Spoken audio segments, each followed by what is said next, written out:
নমস্কার বন্ধুরা, আমার চ্যানেলে আপনাদের সবাইকে স্বাগত জানাই। আমি অনেক দিন আগে দুটো ভিডিও বানিয়েছিলাম আবৃত্তি টিউটোরিয়ালের ওপর, টিউটোরিয়াল 1, টিউটোরিয়াল 2। তারপর তৃতীয় আরেকটা টিউটোরিয়ালও আমি বানাবো ভেবেছিলাম, কিন্তু বিভিন্ন কারণে আমার বানানো হয়ে ওঠেনি। তাই ভাবলাম আর দেরি না করে আজকে বানিয়েই ফেলি ভিডিওটা। তাহলে আর দেরি না করে শুরু করে ফেলি। আমি প্রথম টিউটোরিয়াল ভিডিওটাতে কিছু মৌখিক এক্সারসাইজ, যাতে ভয়েস বেটার হতে পারে এরকম কিছু এক্সারসাইজ বলেছিলাম। অন্যভাবে বর্ণমালার বিভিন্ন অক্ষরগুলোকে পড়ার কথা বলেছিলাম। ওম প্র্যাকটিস করার কথা বলেছিলাম। ওম প্র্যাকটিস করাটা খুব জরুরি গলার স্বর ঠিক করার জন্য, আবৃত্তি করার জন্য, গলার আওয়াজ বাড়ানোর জন্য, শাইনেস কাটানোর জন্য আবৃত্তির প্র্যাকটিস করা জরুরি। সেটা আমি আমার দ্বিতীয় টিউটোরিয়াল ভিডিওটাতে বলেছিলাম।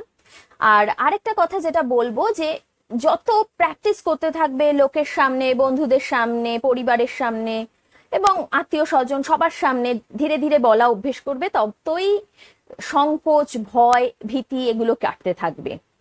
তো আজকে আমি নতুন কিছু কথা আরো বলতে চলেছি। সঙ্গে আমি আরো দুটো প্রার্থনা আজকে করব। এই প্রার্থনাগুলো দুটো কবিতাই, একটি রবীন্দ্রনাথ ঠাকুরের আত্মত্রাণ এবং দ্বিতীয়টি কাজী নজরুল ইসলামের দাও শৌর্য দাও ধৈর্য। তাহলে আজকে যেটা নিয়ে আলোচনা করছিলাম, যে আরো কিছু টিপস অ্যান্ড ট্রিক্স যেগুলো আবৃত্তি করার জন্য খুব জরুরি। তো প্রথমেই বলি, আবৃত্তি করার জন্য যেটা প্রথম এবং প্রধান জরুরি, স্পষ্ট উচ্চারণ।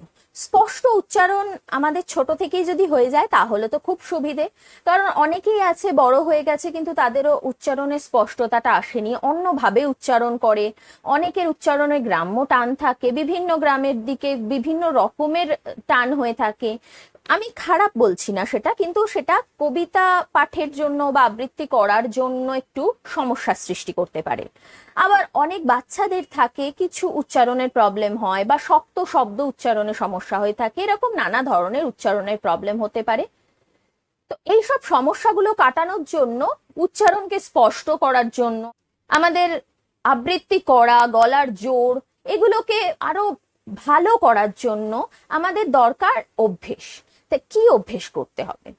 আমরা যে কোনো গল্পের বই পড়তে পারি, ছোটদের জন্য বিশেষ করে বলছি, আর বড়দেরও যাদের উচ্চারণের সমস্যা আছে বা কথা বলা সংক্রান্ত কোনো সমস্যা আছে বা শব্দ উচ্চারণে সমস্যা আছে, তারা বিভিন্ন টাং টুইস্টার প্র্যাকটিস করতে পারি।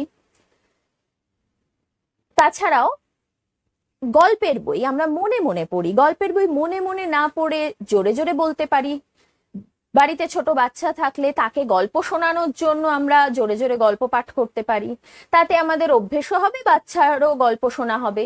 ছোট বাচ্চাদের ক্ষেত্রেও তাদের টেক্সট বুকে বিভিন্ন গল্প থাকে, ইংলিশ হোক বাংলা হোক দুটোই প্র্যাকটিস করা যেতে পারে। সেগুলো ভালো করে জোরে জোরে প্র্যাকটিস করতে হবে। যত জোরে বলা হবে, মানে আমরা আমাদের আওয়াজটা কানে শুনতে পারবো এবং সঠিক উচ্চারণে আমরা যদি সেগুলোকে পাঠ করি, তাহলে আমাদের অনেকটা আবৃত্তি করার ক্ষেত্রে সুবিধা হবে। প্রপার উচ্চারণে আমরা যদি আবৃত্তি করা প্র্যাকটিস করতে থাকি, প্রপার উচ্চারণে এবং সঠিক আওয়াজের সঙ্গে আমরা যদি আবৃত্তি করা প্র্যাকটিস করতে চাই, তাহলে এইভাবে গল্পের বই, খবরের কাগজ বিভিন্ন জায়গা থেকে আমরা পাঠ করতে পারি। এই পাঠ করাটা খুব জরুরি। গল্পের বই হতে পারে, কোনো ছড়ার বই হতে পারে, বিভিন্ন জিনিস হতে পারে যেগুলো থেকে আপনারা বাংলা হোক ইংরাজি হোক, যেটা সুবিধে বা পারলে দুটোই, তাতে বাংলা ইংরাজি দুটোই ইমপ্রুভ করবে, প্র্যাকটিস করা ভালো। এবার আমি যেটা বলছিলাম টাং টুইস্টারের ব্যাপারে, আমরা বিভিন্ন টাং টুইস্টার আছে জানি। যেমন একটা বলি, বাবলা গাছে বাঘ বসেছে। তারপরে শ্যামবাজারে শশীবাবু সকালবেলায় শশা খেতে খেতে বাজারে যাচ্ছে।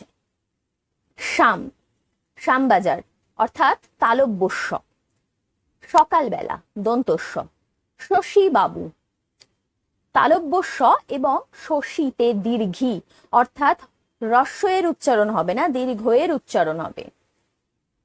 শশা খেতে খেতে, শশাতেও তালব্যস্য। তো এখানে অনেকেরই থাকে দন্ত স তালব্য স এর ক্ষেত্রে বাংলাতে 3টে স এর উচ্চারণ খুব একটা ভিন্নতা দেখা যায় না যতটা হিন্দিতে দেখা যায়। তো এখানে অনেকেরই দেখেছি আমি স এর উপর একটা অন্যরকম উচ্চারণ করে, স না উচ্চারণ করে হিন্দিতে যেরকম স উচ্চারণ হয় সেরকম স উচ্চারণ করা, কিন্তু বাংলার ক্ষেত্রে তালব্য স হোক, দন্ত স হোক, মূর্ধন্য স হোক, 3টেতেই স উচ্চারণ হয়। তো এইভাবে বিভিন্ন টাং টুইস্টার প্র্যাকটিস করতে থাকলে আমাদের উচ্চারণের স্পষ্টতাটা বৃদ্ধি পাবে। আরেকটা টাং টুইস্টার বলি, পাপা পাকা পেঁপে খায়। তো এখানে সবই প দিয়ে, এগুলো বারবার ধরে আমরা যদি উচ্চারণ করি তাহলে আমাদের উচ্চারণের স্পষ্টতাটা আরো বৃদ্ধি পাবে। এইভাবে তারপরে যে ধরনের শব্দগুলো আমাদের একটুখানি গন্ডগোল হয়ে যেতে পারে বা উচ্চারণের ক্ষেত্রে সমস্যা সৃষ্টি করতে পারে, সেই ধরনের শব্দগুলো আমরা যদি কোনো বাক্যে বারবার ব্যবহার করি, বাক্য গঠন করে সেটাকে উচ্চারণ করার চেষ্টা করি। ছোটদের অনেক সময় বাক্য রচনা দেওয়া হয়, শব্দ দিয়ে দেওয়া হলো তাই দিয়ে বাক্য রচনা, সেরকম ভাবেই আমরা বাক্য রচনা করব, কিন্তু সেটা খাতায় লেখার জন্য নয়, মুখে বলার জন্য। জোরে জোরে আমরা মুখে সেটা বলবো, তাহলে এর মাধ্যমে আমাদের উচ্চারণের স্পষ্টতাটা বৃদ্ধি পাবে। তো এই ছিল কিছু টিপস অ্যান্ড ট্রিক্স। এবার তাহলে চলে যাই দ্বিতীয় প্রার্থনায়, যেটা আগের দিন অসম্পূর্ণ থেকে গেছিল, সেই দ্বিতীয় প্রার্থনাটা করে ফেলি।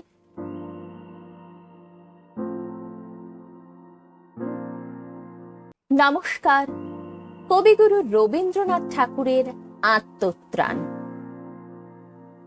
বিপদে মোরে রক্ষা করো, এ নহে মোর প্রার্থনা। বিপদে আমি না যেন করি ভয়। দুঃখ তাপে ব্যথিত চিতে, নাই বা দিলে সান্ত্বনা। দুঃখে যেন করিতে পারি জয়। সহায় মোর না যদি জুটে, নিজেরও বল না যেন টুটে। সংসারেতে ঘটিলে ক্ষতি, লোভিলে শুধু বঞ্চনা। নিজেরও মনে না যেন মানি ক্ষয়। আমারে তুমি করিবে ত্রাণ, এ নহে মোর প্রার্থনা। তরিতে পারি শকুতি যেন রয়। আমার ভার লাঘব করি, নাই বা দিলে সান্ত্বনা। বহিতে পারি এমনই যেন হয়। নম্র শিরে সুখের দিনে, তোমারই মুখ লইব চিনে। দুঃখের রাতে নিখিল ধরা, যেদিন করে বঞ্চনা। তোমারে যেন না করি সংশয়। বিপদে মোরে রক্ষা করো, এ নহে মোর প্রার্থনা। বিপদে আমি না যেন করি ভয়। কবিতাটা শুনে বুঝতে পারছেন এখানে ভগবানের কাছে প্রার্থনা করা হচ্ছে যে আমরা যেন বিপদে ভয় না করি। তো এখানে কিছু কিছু ব্যবহৃত শব্দ নিয়ে একটুখানি বলি। কবিতার স্বার্থে এবং ছন্দ মেলানোর জন্য এবং অন্যান্য বিভিন্ন কারণে এরকম ব্যবহার হয়ে থাকে, যে ব্যবহারগুলো আমরা সাধারণ ভাষায় করি না, কিন্তু কবিতায় এরকম অনেক ক্ষেত্রে অনেক রকম ব্যবহার হয়ে থাকে। যেমন এখানে আমরা লইব, করিব এরকম ধরনের শব্দ দেখছি। সাধু ভাষা তখনকার দিনে প্রচলিত ছিল, তো সাধু ভাষার ব্যবহার আমরা দেখতে পাচ্ছি। তো এরকম ভাবে বিভিন্ন কবিতার বিভিন্ন রকম অর্থ হতে পারে, বিভিন্ন রকম শব্দ ব্যবহার হয়ে থাকতে পারে, সেটা তো ইম্পর্টেন্টই, কিন্তু তার সঙ্গেও আমাদের সেই শব্দগুলো যা কবিতায় ব্যবহার করা হয়েছে স্পষ্টভাবে উচ্চারণ করা খুব জরুরি। আজকের ভিডিওটা অনেকটা বড় হয়ে গেছে, তাই আমি আজকে আর তৃতীয় প্রার্থনাটা এই ভিডিওতে রাখছি না। তাই পরের আরেকটা ভিডিওতে অর্থাৎ টিউটোরিয়াল 4-এ আমি তৃতীয় প্রার্থনাটি নিয়ে চলে আসবো। দেখা হচ্ছে খুব তাড়াতাড়ি। আজকের মতন ভিডিওটি এখানেই শেষ করলাম। নমস্কার। সঙ্গে থাকার জন্য অনেক ধন্যবাদ। আপনাদের সহযোগিতা আমাকে উৎসাহ দেয় আরো নতুন নতুন ভিডিও বানানোর জন্য। পাশে থাকুন।